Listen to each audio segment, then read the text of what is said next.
ஒரு காலத்தில் என்ன பண்ணுறேன்னு தெரியாமல் தவிச்சிட்டு இருக்கும்போது என்னை கை கொடுத்து காப்பாற்றின தொழில் இது. உனக்கு பரவாயில்ல, உங்கள் வீட்டில் ஒன்று படிக்க வச்சு ஒரு நல்ல நிலைமை கொண்டு வந்துட்டாங்க.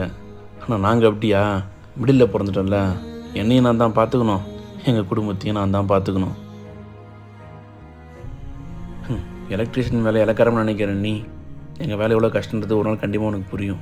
கரண்ட்டு கூட வாழ்க்கையை வாழ்ந்துட்டுருக்கோம். நிறைய முறை கரண்ட் ஷாக்கில் அடித்து தூக்கி போட்டிருக்கு. பட் இருந்தாலும் நாங்கள் திரும்ப அதே வேலையை போய் செய்வோம்.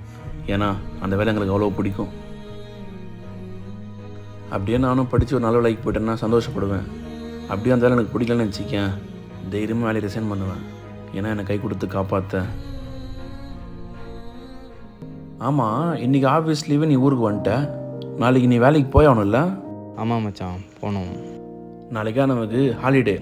நம்ம ஊர் திருவிழாவில் என் குடும்பத்தோடு நான் சந்தோஷமாக இருப்பேன். வரட்டுமா?